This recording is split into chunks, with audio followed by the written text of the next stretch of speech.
বিসমিল্লাহির রহমানির রহিম। সামনের এসিটি ওয়ালপুল ব্র্যান্ডের নন ইনভার্টার এসি। ভাইয়া আমাদেরকে সার্ভিসিং এর জন্য বলেছিলেন। সর্বপ্রথম আমরা চালু করে চেক করে নিচ্ছি এসিতে অন্য কোনো সমস্যা রয়েছে কিনা। চেক করা হয়ে গেলে ফটাফট ইনডোর ইউনিটের যে কেসিং সেগুলো আমরা খুলে নিব।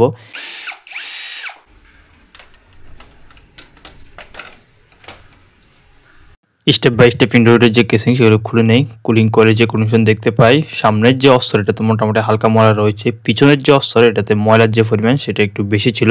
ব্লোয়ের মধ্যে মোটামুটি ময়লা ছিল। পর্যায়ক্রমে ইনডোর জিনিস সেটা আমরা ক্লিন করে নেব।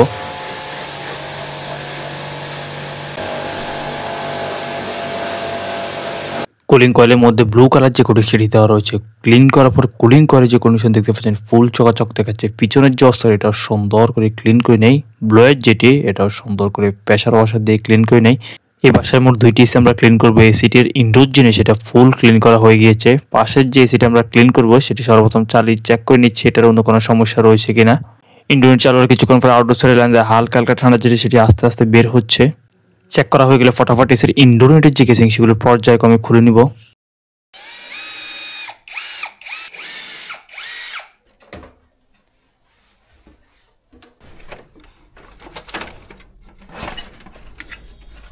কেসিংগুলো খোলা হয়ে গেলে অতঃপর সার্ভিস যে কিট সেটা সেট করে নেই। এসির কুলিং কয়েলে মোটামুটি ময়লা রয়েছে। পিছনের যে অস্তর এটাতে ময়লার যে পরিমাণ সেটি বেশি রয়েছে। কুলিং কয়েলে ময়লার পরিমাণ বেশি হলে এসি রুমকে সঠিকভাবে ঠান্ডা করতে পারে না। ব্লোয়ের যেটি এটাতে ময়লার যে পরিমাণ সেটা কম ছিল। পর্যায়ক্রমে এসির ইনডোর ইউনিট সেটা ক্লিন করে নিব।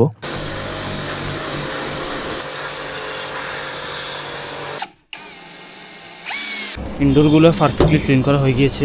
আউটডোরগুলো সুন্দর করে খুলে ক্লিন করে নিব। এখানে দুইটা এসি আমরা ক্লিন করছি ওয়ালপুল ব্র্যান্ডের। ঠিক আছে, আর কেসিংগুলো খুলে নিব। দুটোটা এসির আউটডোর যে কেসিং সেগুলো আমরা খুলে নিই। খোলার পর কন্ডিশন যেটা সেটা দেখতে পাচ্ছেন ফ্যানগুলোর উপরে। আর কন্ডেন্সারটা ক্লিন করে নেওয়া লাগবে। এ পাশেরও সেম এটার কেসিং যেগুলো সেগুলো খুলে নিয়েছি। কন্ডেন্সারটা সুন্দরভাবে ক্লিন করে নেব ফ্যান মোটরের জায়গা।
সুন্দর করে দুইটা এসির আউটডোর জিনিস সেগুলো আমরা ক্লিন করে নিয়েছি।